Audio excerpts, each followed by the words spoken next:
About like 11 o'clock in the evening, I got a call saying that, there is a major breach that has happened. And then it turns out Iranian adversary has taken control of AD server. And then they have been able to exfiltrate a large amount of data where they are still doing that. And it took about 48 hours back to back to get things in control. But by the time we were able to do that, there was a massive exfiltration of data that already happened. And it turns out that it was a case of insider threat. So similar to that, insider threat is going to be a skill set challenge because now cybersecurity practitioners do not need to be only technical people. They have to be a behavioral psychologist as well.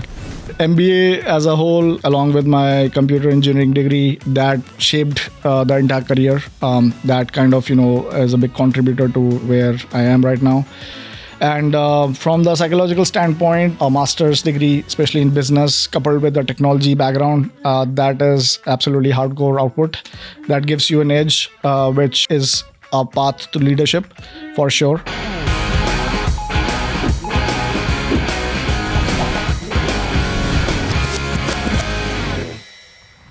Hi, Varun.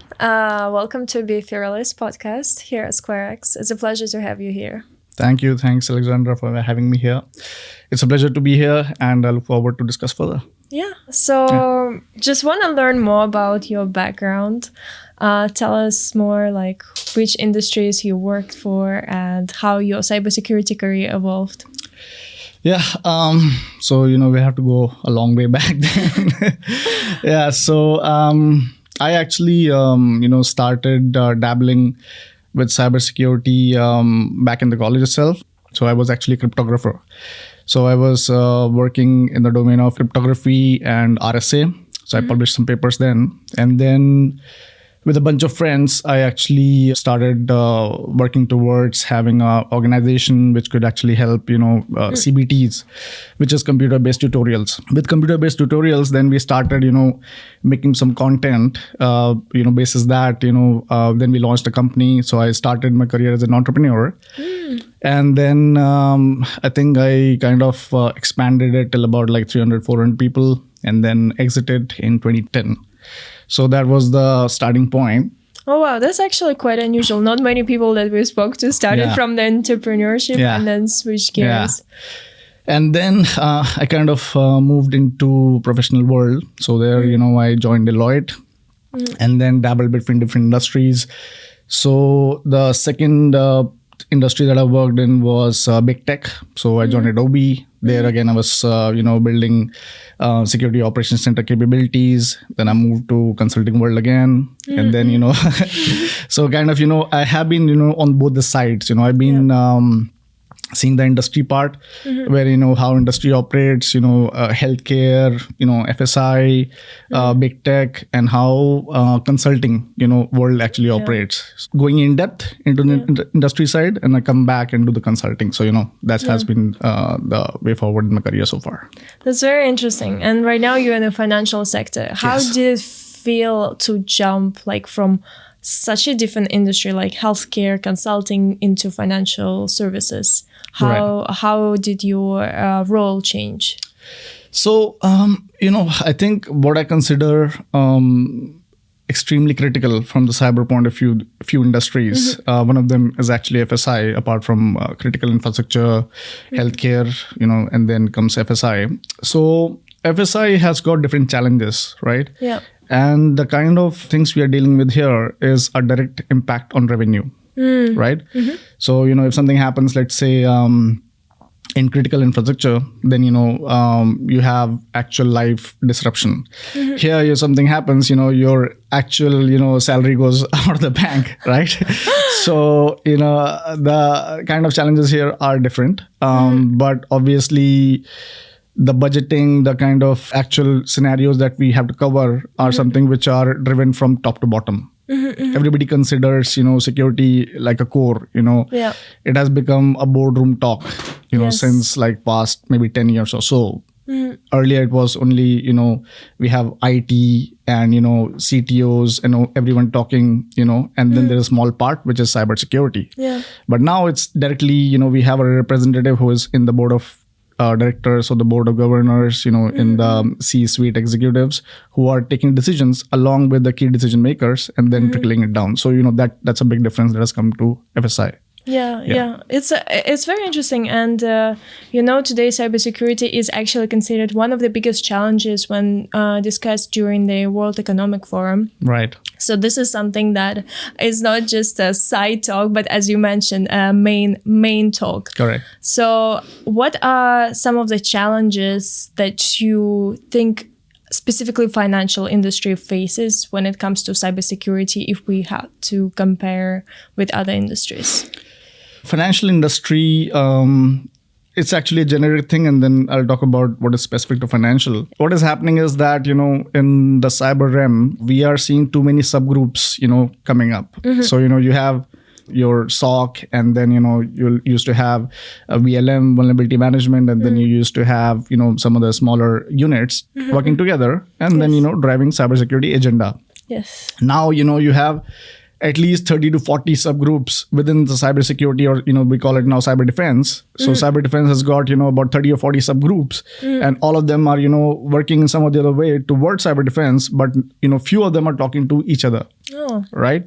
So there are some kind of silos that are building up. We have challenges happening on the skill set side. Practitioners that are coming in, they are, specialists in a small, domain. And then, you have subgroups, and then you have to talk to different subgroups. So that's a challenge that is coming through.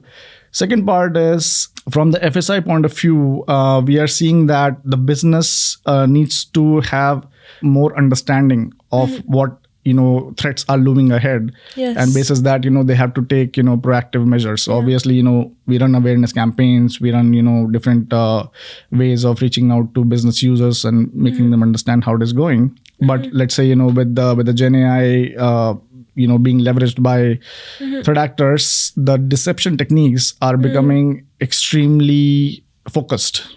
Right? They'll hit you where it actually hurts, right? It will not be a generic mass carpet bombing, going to, a group of people and then targeting them. So that's the kind of, thing which also is coming forth pretty much as a challenge in FSI. And third part is basically, the legacy systems, the bigger your organization is, right? There is a small, cohort, small domain of legacy systems also lurking in the shadow. You never know when that would become like a lateral movement entry point to, enmask the entire system. So that, few of these issues that are happening, which are pretty much, are big challenges in FSI. No, it's very interesting. And also, as you said, larger organizations, it's so much harder to get over this inertia of staying with the same technologies, and it's much harder for larger organizations to jump to new technologies. Right. How do you see that? How to put it? What are the best practices to reduce such inertia within a large organization like yours that you work in right now? Few things that would actually break the inertia would be starting with, having agile DevSecOps mindset, when you are actually delving into adapting to technologies and then, having them quickly tested and, doing a quick UAT and then, running to production. But that has to be a cycle where, we are having that element of security in DevSecOps also considered. And then while we are onboarding new applications, we are onboarding new technologies, we have to have a full checks before, they actually go out in production. So very recent example, the world stopped almost like 3 weeks back when the Microsoft outage with CrowdStrike happened, right? Yes. So that was actually a case where the end user module had a patch that needs to be updated, and then that was not properly tested, and that kind of brought the entire world to a halt. Using that as an example, now global governments are trying to have some kind of collaborative approach to ensure that if something of this scale outage happens, right? So they need to have some collaborative approach where people are talking to each other, having quick iterative actions and making sure that flights are not grounded, people are not stranded, real life threats are not actually happening, not because of cyber thing, but because of we are not able to adapt to challenges of inertia in a quick thing, right? So companies with $100 billion market cap, they are still having these challenges. So think about people who are under 100 million cap. So the SMEs have bigger challenge than actually the bigger companies, I would say. No, it's you brought a good point, because it's so hard to jump into new technology, and I feel like right now CrowdStrike, even when this problem arose, it's still treated as a favorite child for all the companies. We're like, hey, yes, we understand that this problem happened, but I'm more than sure that a lot of companies wouldn't go ahead and say, hey, we're not gonna deal with CrowdStrike anymore. But to your point, it's very important for heads of cybersecurity to understand that, okay, this is the time to consider other technologies that going to make my system, as you said, more agile.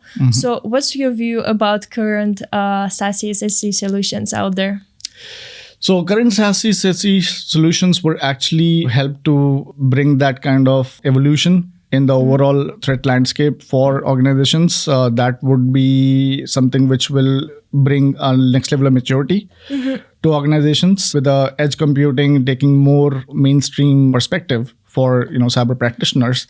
It will be in the best prudent interests of organizations to kind of adapt to the latest SaaS technologies and understand that until we don't have the visibility of what is happening across the edge, and then bring it from the perspective that we have full understanding of what we can do about threats that are looming from that point of view, from external to internal, and similarly internal to external.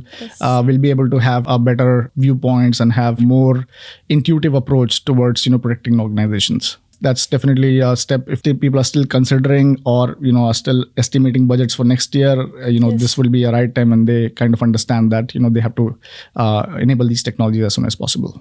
What do you think some of the providers right now are lacking, and what do they have that can be further improved when you considering which vendor to choose in the future? From the vendor point of view, they have to understand that not every size fits all. Right. Yes. So, you can have like a, generic, core, but then it has to adapt to the organizational setting as a whole. Each stack in an organization is extremely unique. You can have a SIM, and then you can have like, a SaaS solution. You can have, correlation activities happening across this different stacks. And then, you have EDR, XDR, everybody talking, right? Yes. So you have to fit your solution across this stack, which is a multi-vendor stack, right? Yes. And then you have to talk to, centralized SIM. You have to talk to analytics engine. You have to talk to dashboarding, setup as well. Could be any other vendor which is showcasing, the analytics to the end stakeholder. Yes. So all of that needs to be considered when you are, proposing a solution to be, enabled in an organization. Yes. So have your APIs, talk to these, different multi-vendor, systems that are there inside an organization, and make sure that there's a seamless integration when this new, vendor comes in. Yes, or to kind of work out that structure. You can also obviously go from the cloud standpoint and make sure that when the cloud technology is talking in a multi-tier, multi-hybrid cloud environment, you are kind of having a seamless integration across the board. So the integration challenges, if you solve, then people will be much receptive to take that technology as quickly as possible. No, I love how you highlighted seamless part, because whoever we spoke to, they're like, okay, can you just make it as easy as possible for us to implement this technology? And at the end of the day, it's those that are come from the implementation standpoint, like make it easy for me and I'm gonna love you. Yeah, so this is super important. And during our last conversation, we spoke about how deepfakes, phishing, social engineering are the biggest threats today. So in an organization right now that you're working in, how do you go about responding to these threats? There are a lot of technologies, but do you think they're sufficient enough today to respond to these threats? We are at an inflection point where we are seeing things which are just taking shape. It's not about what we are seeing currently is something which is going to continue as is. It is going to grow exponentially and much more potent. Okay, so what we are seeing right now is just the starting of a huge curve of Gen AI or sophisticated attacks that will continue to thwart big organizations, small organizations, personal vendettas and everything. Deepfakes, disinformation, misinformation, sophisticated phishing. These are going to be plaguing everyone as much as, I would say vulnerabilities or CVs popping up as 0 days. So it's going to be, as prevalent as these small vulnerabilities that, we still kind of, fight every day, right? You will have more sophisticated deepfakes. They will continue to attack you in personal and organizational capacities. While we have ChatGPT and we have 4.0, and now it will be, next 5.0 and everything that is coming in. We also have fraud GPT, we have APT GPT, we have mal GPT in deep and dark web, where, attackers are leveraging like sophisticated attackers, like no-base attackers, somebody who is just trying to, take revenge on his ex-girlfriend, they'll use fraud GPT to, have, fake phishing attacks done on them. So deepfakes as well, right? Recent case, I think about like 3 or 4 weeks back, there was a mass Zoom call that was happening across SME in the APAC region itself. The CFO asked the accountant to transfer some funds, because of certain urgent requirement, and that was live action scenario wherein CFO is talking to a bunch of people, and then accountant obviously takes it on the face value, and then he transfers the amount. Wow. And next day those guys are in news. Oh wow. Because that's a deepfake CFO that actually had that Zoom call and asked the accountant to transfer the funds, and the funds were transferred. As simple as, if I'm talking to you right now, I know you're real. When it comes to Zoom, you're never sure. So we'll have to have some validations done. We'll have to have, disinformation campaigns also needs to be checked thoroughly, especially in the political scenarios, right? So we have the US elections happening, and then there's going to be mass level campaigns. Yes. Wars are happening. We'll have a lot of agenda based disinformation that will be transferred across to create divides between people.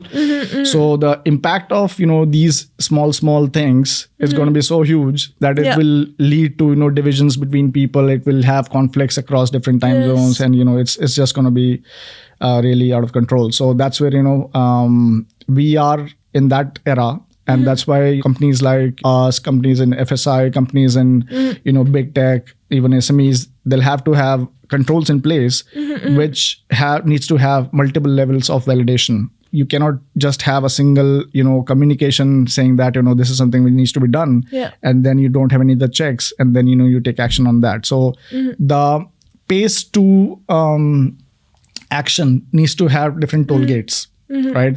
And if you pass all those toll gates, similar to in the, virtual world, we have MFA and, 2FAs and everything. Similar to that, if we have to take an action, everything needs to have toll gates. And that's where, integrity checks needs to come into place. You need to have, let's say if you are validating a media source, you need to make sure that, other media sources are also talking about that. Yeah. And then you take, your decisive action around that. So, there has to be some kind of validations coming in. Yeah, today you cannot just solely rely on training, because a lot of people that I spoke to, they say, hey, training has to be in place, but then how do you train against deepfakes, right?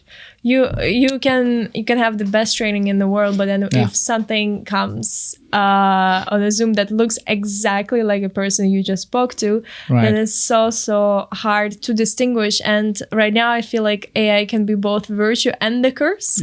What's your opinion about it? Is it more virtue or the curse? So I kind of keep dabbling between both the sides, and that changes every week, by the way. So as we're evolving, the perspective is so fluctuating that it's hard to take a side right now. So I'm just going to be keeping neutral and give you a perspective. Very Singaporean. Very Singaporean. I keep a neutral view. For example, another case came in. A candidate was getting interview for a director position at some organization, and then candidate was looking at, for example, me. I was interviewing him, and then everything I ask, there's a pause, and then the exact proper definition of everything comes through. Oh. Like, what is cloud computing? And then there's a pause. And then, proper definition of, cloud computing is this, that, from here, like like a Wikipedia. huge, exact Wikipedia. And it turns out that, there's a new technology wherein, you can have a call and you can look at me, but you're not actually looking at me. You're looking at here, but my eyes, with that technology, you will be able to see right in front of me. Okay. The person who is getting interviewed, he's looking at the Wikipedia page, right? Okay. But because of this call thing, he's able to look at me and, talk one-on-one and then have a pause and read out stuff. And, the threat is pretty much real from AI. And it's very hard to judge, a general interview gets, hijacked in this way. Then imagine, if I have to do a sophisticated attack like, CFO hack, then, to what lens can I go? Yeah, right? No, that's crazy. It reminds me back in the day during university time when you would be having, I don't know, conversational interview with a professor and then have a piece of paper right behind and you're like kind of looking at the camera, but not quite looking at the camera. But this is like a next level. Yeah, so I'm looking at here, I'm typing, but I'm talking to you. Yeah, exactly, exactly. AI basically is going to be used by both the sides. Okay, we'll have to accept that, So, while we are, as I said, there has to be toll gates in the validations that needs to be done when we are, doing anything that is virtual. But on the other side, AI is going to be accelerator for human evolution on the next level. Yes. Okay, that's for sure. Yes. So very recently, I was reading that there are about like 66,000 new companies that have been launched in past 2 years, which are specifically focused on AI. Right? Yeah. They're only doing AI, nothing else in life. That's crazy. There is hysteria around AI, and that's going to stay as is. Like we saw yesterday with the Nvidia, quarters earning, and then they're still going strong. And they had I think about $30 billion profit booked last quarter, but half of that was from anonymous whales. The people who don't want to be named, but they bought in hundreds. In bulk, like $5 billion, $10 billion. So there are people who are heavily investing to have this thing in the back end, and because of competitive advantage, they don't want to be named. That's going to be something which we see at the surface for AI, but in the background, it's much larger. Yeah. Right. So whatever is being thrown at you, for example, even ChatGPT with the 4.0, they are still not releasing the internet version, right? When it comes, we'll have exponential growth, and there'll be hallucinations, and there'll be erroneous outputs that will also come in. But in the end, it's I was taking another similar analogy earlier. So it's like having an intern at your place, right? You'll have intern, you'll make them work, you'll use their product with double validations, but then you won't rely on them as is to take decision making. You'll use them for decision making, right? So it's going to be accelerator for human evolution, but we have to tread with caution. That's for sure. Especially with hallucinations coming in. Very recently, I also read that because, for example, we are using LLMs, and then what makes ChatGPT or other similar models much more intuitive is that they are having LLM working with RHLF, which is human interface based model to interact with AI. So multi-model approach to bring that output is having conflicts now. Okay, now that model is reading from the data points which are not man-made, which are AI made. Okay. So the first model that came in was talking to a man-made data point from internet, right? Yeah. And then now we have more models that are coming in because internet is now full of AI data outputs. So they are now reading from human to AI data points. Yeah. So AI is reading from AI data points. So that's leading to much more hallucinations, much if more. If one hallucinate, then the other will hallucinate. Yeah. And then... So again, advantage for early starters in the AI space is driving different perspectives for the vendors. So AI is again I would not say it's a curse. I would not say it's an immediate boon, but it's in a phase where it is evolving, and the evolution is going to be exponential. That's for sure. That's very exciting, and I like the analogy that you brought when it comes to NVIDIA, revenue, where it comes from. Yeah. It feels like at this particular moment of time, we just see the tip of the iceberg, Yep. and then we don't see anything that's underneath. Exactly. Yeah. Yeah. That's the meme you see. Right? Yes, exactly. So that's what I Yeah. was referring to. But when they think about cybersecurity, right, and whenever we bring up AI in the conversations with some customers, all of them concerned about data leakage.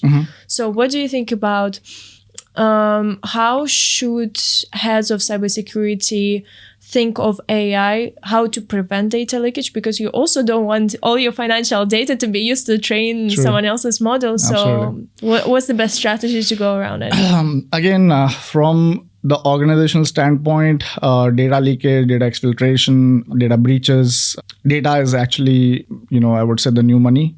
So everything that we do and we say and we sell, everything relies around data, right?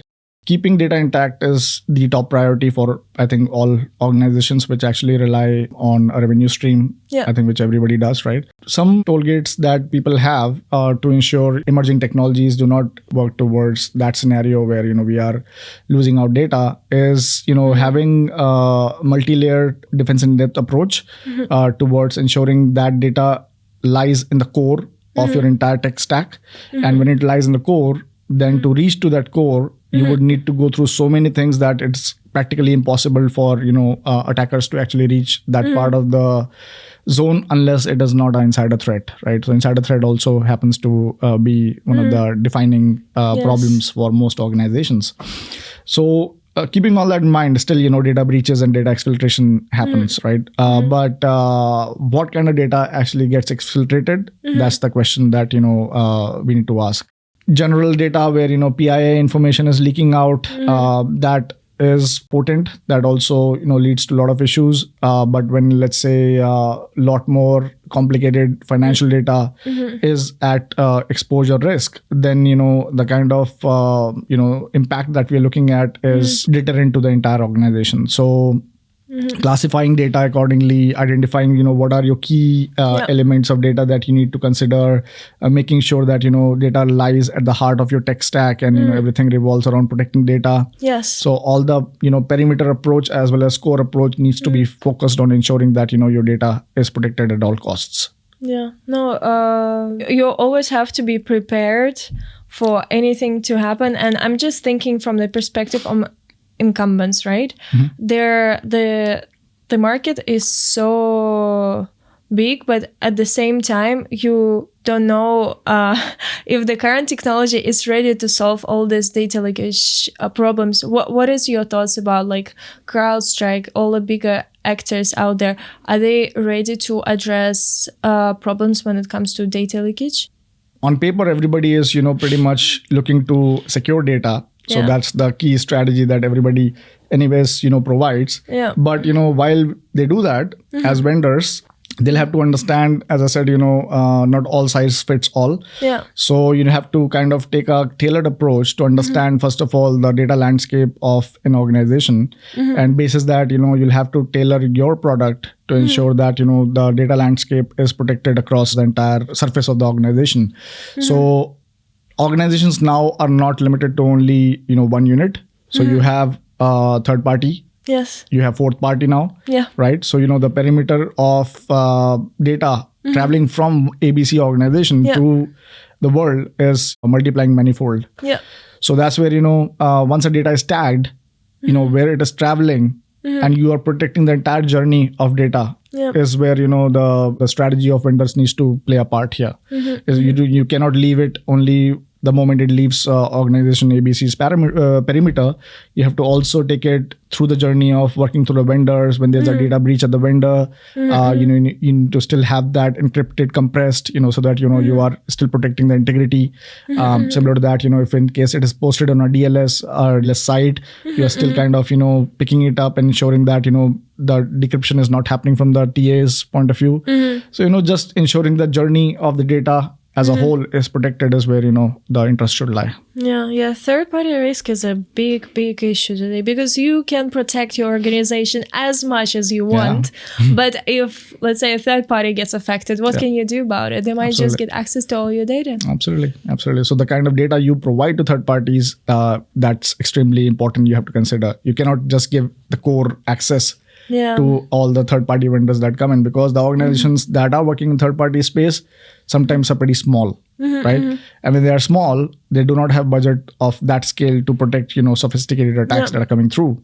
And there is no way around having small third parties not working with large organizations, because all the small units inside technologies are evolving. So bigger companies do not have too much focus on building those technologies. So smaller third parties will play a part. But then the kind of data you share with those third parties, that needs to be synthetic data.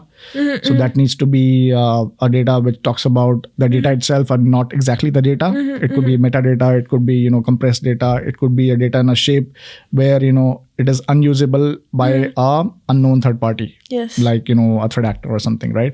So synthetic data is something which is another big challenge that organization needs to solve. What needs to be shared by third party, and what they should see for operations to continue while still maintaining the integrity of data. Those are some key elements we need to solve.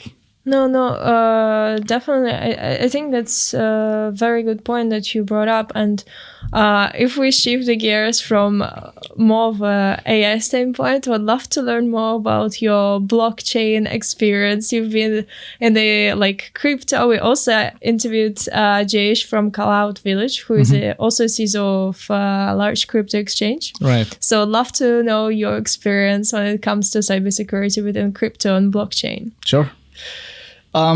So I actually, kind of helped a few organizations, have an ICO in place. And then, from the point of view of which staking algorithm to choose, what are the key security technologies they should consider to protect, the core elements of, the crypto world, and making sure that, while they're doing an ICO, the coins that they are evolving, they are actually protected from, breaches and everything. So that's where my perspective was brought forward to certain startups.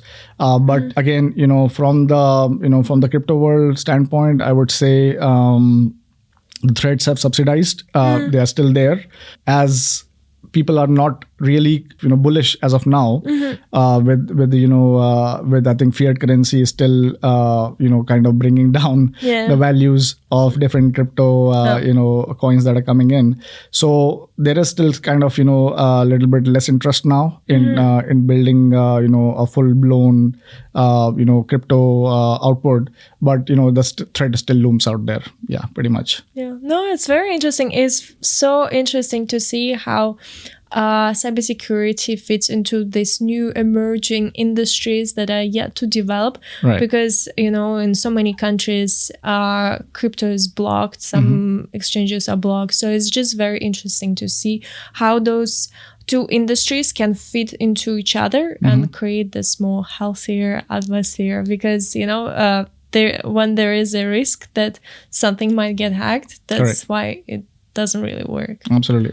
From the blockchain standpoint, that technology has evolved, and it is now core of multiple organizations globally, and it gives a value that is unprecedented. It gives a peace of mind. It gives a security that things will still be irreversible, and then you'll not be able to find out what exactly the centralized way of getting the full output in case there is an attack. So the decentralized infrastructure will actually and still going very strong in order to ensure that the organizational integrity is intact, and then the attack methodologies are still focused on the centralized architecture. So that's where the DeFi as well as decentralized architecture is still going very strong. But on the other side, once we have let's say more technologies built on the decentralized architecture, we'll have more evolved threats also coming into play. That's for sure. You've worked in so many industries. It's just very interesting to see how you transitioned from entrepreneurship to healthcare to consulting to financial industry, blockchain, everything at once. Are there any war stories that you can share that you made a really big impression in your life? I mean, it's SOC is like a war zone. So we are almost in a battlefield scenario on daily basis. And when I came in from Dubai to Singapore last year, I was having a background of extreme threat scenarios tackled on daily basis, where real life threat actors, big TAGs, they are actually attacking on almost regular basis. And then I came in here. The things are still a little bit quieter here, which is a good thing, right? Good thing, very good thing. So I was like, okay, so no TAGs here, so I'm happy. So I mean, earlier when I was in Middle East, the threats that we used to see, and I'm sure our listeners in Middle East will concur that the kind of attacks that we see in the Middle East are of next level, especially being in the center of the world, right? So you are, being in the center of both East and West, you could be attacked from, North and even South. So, you have adversaries kind of looking at you from different angles. So that becomes a big challenge, right? One time, like, for example, I was actually holidaying on a Saturday evening. I was in the remote areas of Middle East, that is UAE. I was in a place called Ras Al Khaimah, and I was holidaying with my family. About like 11 o'clock in the evening, I got a call saying that, there is a major breach that has happened on an organization. I used to be part of MSSP there. So we had the entire Abu Dhabi's key crown jewel companies under our scope for SOC. And then, I heard about this breach at one of the major companies, one of the key industries that we used to work with. So, I got on the call at about 11 p.m. And then it turns out that Iranian adversary has taken control of AD server. They have been able to exfiltrate a large amount of data, where they are still doing that. And while they are doing that, we kind of cut off the entire environment, but the third party was also involved. So the scale of that attack was something which was not estimated, despite, the strong controls that were there in place. And, we kind of started working on that case, and it took about 48 hours back to back to get, things in control. Oh my God. But by the time we were able to do that, there was a massive exfiltration of data that already happened. And it turns out that it was a case of insider threat. Wow. So the attacker actually colluded with a person who did an inside job, and then the collusion led to that individual leaving the organization. But while he was leaving the organization, the lateral movement already led to multiple zombies inside the environment itself. So they continued to watch the environment for a long time, and while they were doing that, they continued to did bits and pieces of exfiltration. While they were doing it, when the actual, let's say, a small deviation from the bit size that was getting exfiltrated, that was caught in the baseline analyzer. That's when the actual anomaly was detected, and the threat was pretty sizable.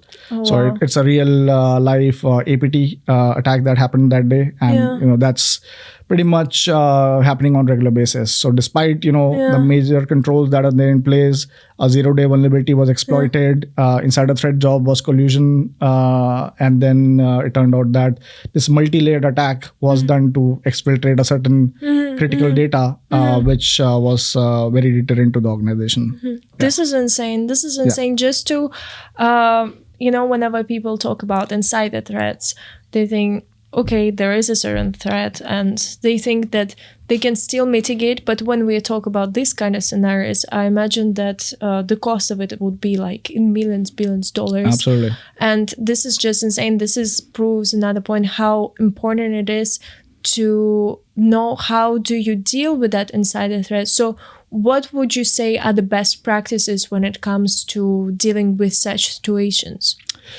So insider threat is now becoming a new domain within cybersecurity, and it's not cybersecurity. It's so many things at multiple layers. Okay. So as I was talking about earlier, we are facing a extreme skill set challenge. Yeah.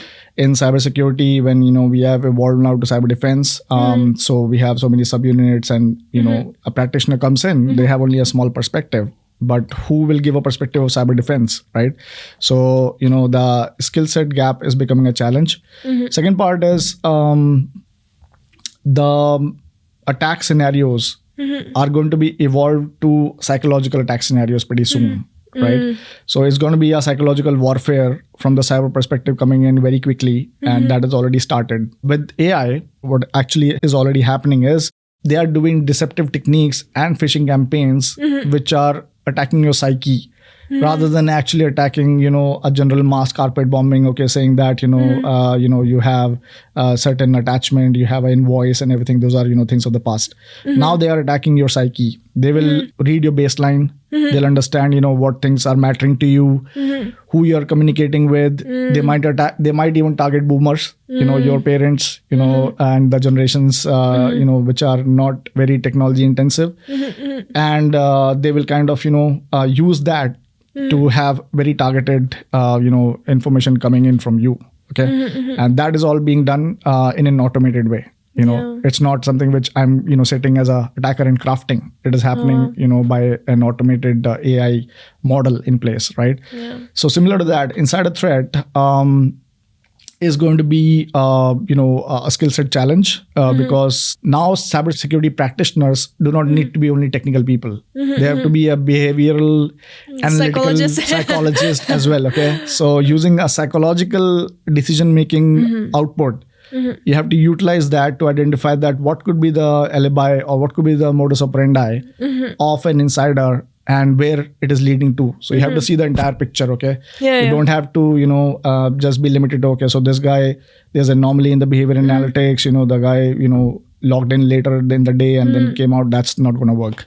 That is something which, was thing of the past. Now people have to really go into deep and understand and bring out that perspective. So what I'm seeing now, in insider threat, a lot of law enforcement personnel are also taking interest, and they are, becoming part of the cyber community and giving that output, which is extremely intuitive. I think a lot of people start to forget that while AI is very useful for your everyday productivity, it's also very useful for attackers to create these models and just use it to their advantage. So it helps two kind of productivities. Correct. Absolutely. Both the sides of the same coin. Yeah, exactly. So maybe if we jump more into advice section of our podcast, we noticed that you've done an MBA. It just was very interesting to see how you jump from very technical and to MBA. It would be very interesting to see how did it help in your career. Probably more from psychological standpoint of view, right? Because you were just mentioning you can't be just technical person. You also have to be a psychologist part-time. So how did it help you in your career? I kind of started as an entrepreneur. So when you start as an entrepreneur, you're a people person, you're a people manager from the starting, right? So you're already leading a large pack. And then, you know every single nuance of a business, right? You are running the bottom line. So you understand all those perspectives. So from my point of view, my entrepreneurial experience and then my professional experience kind of were working very intertwined. And then MBA degree actually also helped me to understand finer points of the business world itself. I specialized in international business, so I got a perspective of how the overall so how overall world works, and then added some bits about the financial side as well. I had no idea about accounting. That used to be done by the finance team earlier in my company. And then I did some accounting on my own, and they said, I thankfully I did not take that stream at all. Thank God. Thank God. So MBA as a whole, along with my computer engineering degree, that shaped the entire career. That kind of is a big contributor to where I am right now. And from the psychological standpoint, I would say that a master's degree, especially in business, coupled with a technology background, that is absolutely hardcore output. That gives you an edge, which is a path to leadership for sure.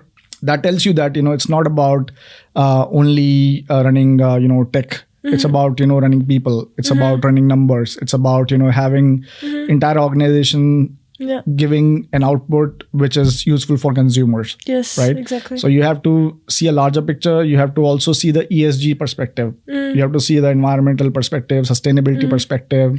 When you have let's say a degree of this sort, and then you kind of couple that with real world scenarios, you take a balanced approach towards generating that value. So that's that's what kind of redefined everything. No, it makes sense. And especially, as you said, right now, cybersecurity teams, it's not just one team that does one thing. Yeah. There are like 30 teams you were mentioning that like have to learn how to communicate among each other, because at the end of the day, you can be creating the most sophisticated technology and have the best domain knowledge. But if you don't know how to speak to your peer to make this whole system work, then yeah. So I would not undermine the value of individual contributors still in a cyber organization. But then if you are eyeing a leadership, position, you need to consider, certain factors which are beyond tech. That's for sure. I recently also, I was talking at one of the forums, and then we brought out that cyber is no more a technology intensive role. Anybody can come in and become a cybersecurity professionals. And, I'm actually seeing a lot of organizations where we are hiring people without cyber background. We are hiring people who are different streams, and they are becoming cyber practitioners. Obviously, taking the basic course in place, but then we need different skill sets. Let's say legal skill sets. We need business skill sets. We need de-social skill sets to come in, and then couple that with cyber, and evolve this entire domain as a whole. Those are interesting. I'm sure that there are a lot of cybersecurity professionals that will be listening to this podcast and thinking, hey, how do I speak to Varun and get myself hired in his team? So what would you advise these people? What qualities should they have to stand out in front of your eyes? It's a deja vu, actually. I was just asked this question 3 days back. Yeah, so I was at at a campus thing, so people were asking the same thing. So I would say that it's about how you analyze a situation and how you couple that situation with the theoretical knowledge that you have. So the key thing that I look in a candidate is how will you articulate stuff and how deep do you go, and then how do you kind of relate with the theoretical knowledge that you have, because the real world SOC scenario, the real world cyber defense scenario is extremely different and exponentially more complicated than what we see in NIST frameworks, what we see in MITRE frameworks, what we see in different models that are out there, right? So people read that and they said, okay, so it's easy pretty much, I read this and I'm done. But when you come in, then you see this multi-layer, multiverse that is happening, and then different dimensions that people are operating in. So when you come in as a person without too much background, but then the core philosophical output that you have in the background for analyzing things and connecting that with the real world scenario, those are some key skill sets that you should have when you're considering a role in cyber. Yeah, I mean, it's so difficult. You can read about all the attacks and the story that you were just talking when you were working back in the Middle East. Like, I can create this image in my mind, but I can never imagine what's it like to be at that place, at that particular moment of time when you have to solve this issue at hand, because there is no way back. Correct. So I guess it all comes from experience and I guess your risk tolerance, how ready you are to be a fighter. Absolutely. Wartime every day. It's a war zone. It's a war zone. Yeah. What are your next plans? I know that you're going to be participating in GovWare later in October. What are you looking forward to speaking about? And At the next GovWare, I'll be talking about, how emerging tech and, key threats are affecting FSI as a whole. I'll also talk about how cyber operations in SOC are taking incidents to next level, incident response to next level. The kind of forensics capabilities that people need to build to solve key cases and then do in-depth RCA and make sure that things do not happen again, and the containment scenarios. So I'll be giving a perspective on that. Okay. Yeah. Very exciting. So where can they find you? Where they can speak to you, our listeners? So I'm available on LinkedIn. I'm available on Instagram, everything social. I'm there. So most welcome. Anybody has any questions, I'm available to answer any queries. Yeah. We're also gonna be at GovWare, so absolutely, and I'll be at GovWare. So feel free to reach out, and I'll be more than happy to interact. But Varun, this has been so much fun. Thank you so much for being here and giving so many perspectives about AI, about blockchain, about consulting, healthcare, and on and on and on. Yeah. And it's just been so awesome having you here. And we're looking to speak to you soon again. Thank you so much, Alexandra. Thank you so much, SquareX, for inviting me. Yeah. And it's been an absolute pleasure to touch upon all the topics. Okay. Thank you so much. Awesome. Appreciate it.